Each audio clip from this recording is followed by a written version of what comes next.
All right, so we saw some serious fireworks in this Juventus-Inter Milan clash. Oh, yeah. And we're going to break down exactly how it all went down. Yeah, this is a fascinating one. We got Allegri on one side and Inzaghi on the other. Yeah, two very distinct Totally different philosophy. approaches to the game, and I think it was really reflected in how the match played out. Absolutely. So let's dive into the formations first and foremost. How did these teams line up? So Juventus, they came out in kind of like a 4-3-3, Yeah. but it was very fluid, very dynamic. Yeah. They had the usual suspects at the back, Bonucci and De Ligt holding down the fort. Solid. And then in midfield, you had Locatelli and Arthur Melo. Okay, so a nice blend there. Yeah, so you've got that power, that precision, that creativity all in one midfield. That's a lot to handle. And then up front, you had Vlahovic leading the line, and then Chiesa and Dragusin flanking him. Okay, so lots of pace, lots of attacking threat there. Yeah, they were really looking to exploit the width and hit Inter on the break. So going into this, Allegri's known for that high-tempo pressing game. How did that translate? Oh, yeah, it was evident right from the start. I mean, they were all over Inter pressing them high up the pitch, trying to force those errors. So how did Inter set up to counter that? Well, Inzaghi opted for a 3-5-2, which is kind of his trademark formation. Right. But it wasn't just a rigid 3-5-2. They were able to transition into a 3-4-3 quite seamlessly. Interesting. So at the back, you had the formidable trio of De Vrij, Bastoni, and Skriniar. Rock solid. Yeah, they're a tough nut to crack. And then on the flanks, Pinamonti and Zappacosta as the wingbacks. Okay. They had a lot of responsibility going forward and tracking back. Right, because the wingbacks in a 3-5-2 are so crucial. Absolutely, they're the engine of the team. Yeah. And then in midfield, you had the experienced duo of Barella and Brozovic, Okay. controlling the tempo, dictating the play. And then up front, you had Martinez and Lukaku. Dynamic duo. Oh, yeah, they were a constant threat. No, right from the off, it was Juventus who struck first. Oh, yeah, and what a goal it was. I mean, Vlahovic let one fly from outside the box. It was a thunderbolt. Yeah. I mean, he just caught it perfectly, and there was nothing the keeper could do. So that early goal, did it seem like it was part of Allegri's plan, or was it just a moment of brilliance? Oh, I think it was definitely part of the plan. Yeah. I mean, you could see how Juventus were set up. They were looking to win the ball high up the pitch and then hit Inter quickly on the counter. Okay, so that goal was almost like the perfect execution of that strategy. Absolutely it was, and it really put Inter on the back foot. So how did Inzaghi respond to that early setback? Did he stick to his initial game plan, or did he have to adapt? Well, he definitely had to make some adjustments. He couldn't just sit back and absorb the pressure. Right.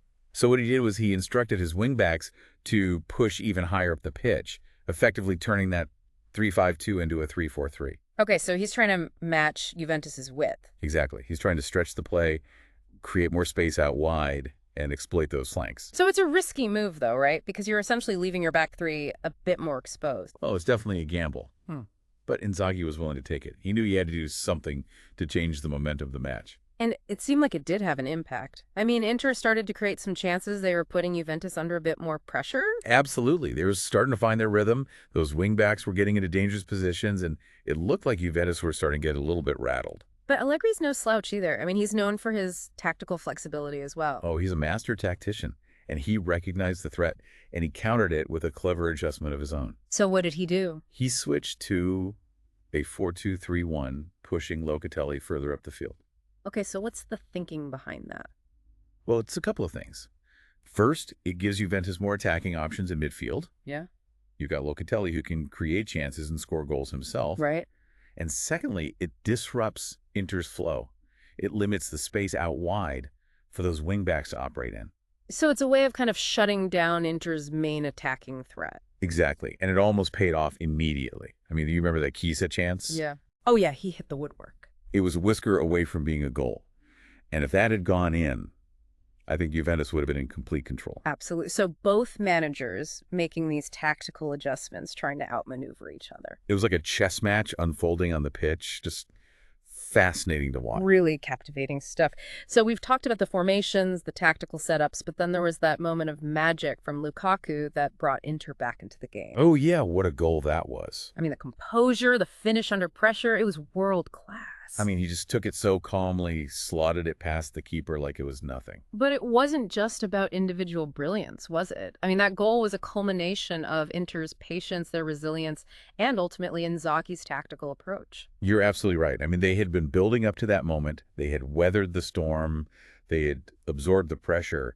And then when that opportunity presented itself, Lukaku was there to deliver the final blow. And it just goes to show that even with all the tactical complexities in the modern game, sometimes it's those moments of individual brilliance that can really make the difference. Yeah. You can have the best tactical plan in the world, but if you don't have the players who can execute it, then it's all for nothing. Absolutely. But before we get too carried away with that thought, let's take a closer look at some of those standout performances, starting with Vlahovic. His goal was just the tip of the iceberg, wasn't it? Oh, yeah, absolutely. I mean, his movement throughout the game was exceptional. He wasn't just relying on his physical attributes.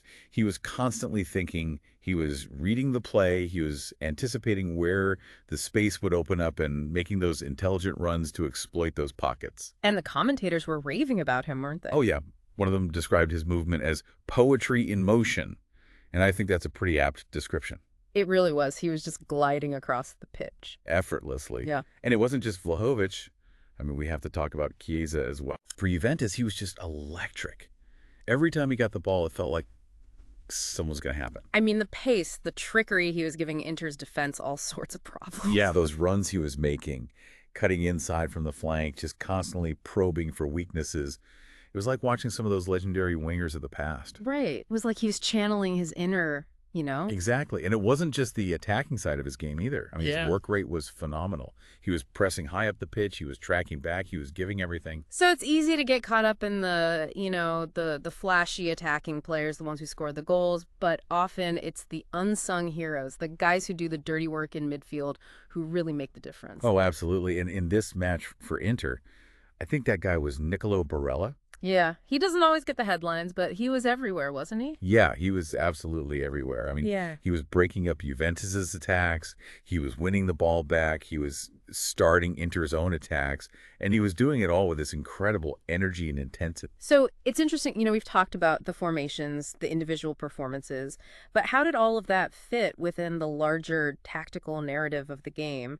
What were some of the key takeaways, the lessons learned, so to speak? Well, I think for Juventus, this match exposed a potential vulnerability in their high pressing system, Oh, interesting. which is that if the press is broken, it can leave them susceptible to quick counterattacks. Right, because they're so committed to winning the ball back high up the pitch. If the opposition can bypass that press, then they've got a lot of space to exploit. Exactly. And we saw that a few times in the match, especially in the second half when Inter started to find their rhythm.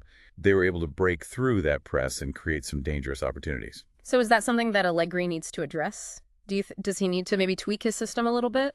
I don't think he needs to overhaul the system entirely because it's been so successful for him, but maybe some minor tweaks. Maybe a more compact defensive shape when they're out of possession, or maybe just a slightly deeper starting position for the midfielders, just to provide more cover for that back line.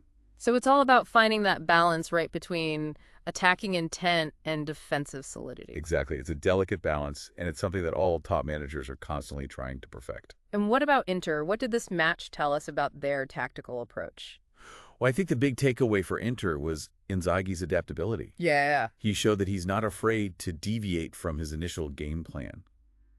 He's willing to make adjustments on the fly based on how the match is unfolding. Right. I mean, that shift to a 3-4-3 was a pretty bold move. Oh, it was definitely a gamble, but Yeah. it paid off. It disrupted Juventus's rhythm. It gave Inter more control of the game, and it ultimately led to that equalizing goal. Right. So flexibility is key in the modern game. Absolutely. You can't just have a rigid system. You have to be able to adapt to different opponents, different situations, different moments in the match. Now, that tactical flexibility did come with a risk, though, didn't it? I mean, that heavy reliance on those wingbacks. Yeah, that's the trade-off with that system. Those wingbacks are so crucial, both offensively and defensively. But if they're not performing well, or if they get tired, it can leave gaps in the defense. Right, because they're covering so much ground up and down that flank. Exactly. So that's something that Inzaghi will need to address, maybe through rotation, maybe through tactical tweaks. Yeah. But it's definitely something to keep an eye on.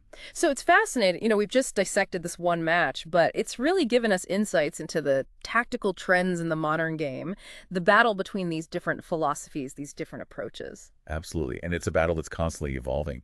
I mean, managers are always looking for new ways to gain an edge, new ways to outsmart their opponents. And it's just so exciting to watch it all unfold. And what I love about this particular match is that It wasn't just a tactical battle, it was also a showcase of some incredible individual talent. Oh, yeah. We saw moments of brilliance from Vlahovic, from Chiesa, from Lukaku, from Barella. I mean, those are some of the best players in the world. And they were all on display in this match. And it's a real treat for the fans. Absolutely a tactical masterclass and a reminder of why we love this game so much. So we've covered a lot of ground. We've analyzed the formations, the tactics, the individual performances. But before we wrap up this deep dive, I think it's important to step back and appreciate the bigger picture. I agree. This wasn't just about Juventus versus Inter Milan. This was a glimpse into the future of football. Precisely. I mean, both Allegri and Inzaghi are at the forefront of tactical innovation. They're constantly pushing the boundaries of what's possible on the pitch, and they're inspiring a new generation of coaches and players. Right. They're not just playing the game, they're changing the game. Exactly, and that's what makes it so exciting to watch. So as we bring this episode to a close, I want to leave our listeners with a final thought. Imagine you're in the manager's seat for either Juventus or Inter Milan. Okay. Knowing what you now know about their strengths, their weaknesses, their tactical approaches, what would you do differently in their next encounter? Ooh, that's a tough one. It's a question that I'm sure both Allegri and Inzaghi are already pondering. Absolutely. They'll be going back to the drawing board, analyzing every detail of this match, looking for ways to improve. And that's the beauty of football. It's a never-ending quest for perfection, a constant pursuit of that winning edge. And who knows, maybe one of our listeners inspired by this discussion will become the next great tactical mastermind. Maybe they'll come up with a strategy that finally unlocks the secrets to defeating Allegri's Juventus or Inzaghi's Inter Milan. Wouldn't that be something? It would be incredible, but until then, we'll just have to keep watching, keep learning, and keep marveling at the tactical genius of these two incredible managers. I'm already looking forward to their next encounter. Me too. It's sure to be another epic battle of wits, and I can't wait to break it all down with you right here on The Deep Dive. That sounds like a plan. Thanks for joining us. Yeah. All right. So much to unpack here, but I think it's important to kind of zoom out now and look at the bigger picture. Yeah, definitely. And this was more than just a match. Oh, for sure. This was like a tactical symposium, a window into, the future of football. I think you hit the nail on the head with that one. Yeah. I mean, you've got Allegri on one side, you've got Inzaghi on the other. And they're both like masterminds. Oh, absolutely. They're pushing the boundaries of tactics. Yeah. They're constantly innovating. Allegri's system, that high press, so effective, but as we saw it, can leave you vulnerable at the back. Yeah, that's the risk you run, right? High risk, high reward. And then you got Inzaghi, who's so adaptable, making changes mid-match. Fearless, right? It's incredible to see. It's like watching a chess match unfold. Yeah. But with, way more intensity and passion. And of course, you can't forget about the players, the ones who actually have to go out there and execute these intricate plans. Oh, yeah. We saw some world-class talent on display. Vlahovic, Chiesa, Lukaku, Barella. I mean, the list goes on. It was a privilege to watch them all. Truly a masterclass from both sides. Okay. So as we wrap up, I wanna leave our listeners with something to chew on. Okay, I like it. Let's say you're the manager, either Juventus or Inter Milan. I'm listening. Knowing what you know now after this match, how would you approach the next one? Ooh, that's a good one. Because, Allegri and Inzaghi, they're both already thinking about it. They have to be right. They're going to go back, watch the film, analyze every single detail. Looking for any advantage they can find. I mean, that's what makes this sport so compelling, right? It's that constant evolution, that back and forth between these brilliant minds. Absolutely never a dull moment. So to all our listeners out there, keep thinking, keep debating, and maybe you'll be the one to come up with that game-changing tactic. Who knows? That's the beauty of it. That's the beauty of football. Thanks for joining us on this deep dive. Until next time, keep the passion for the beautiful game alive.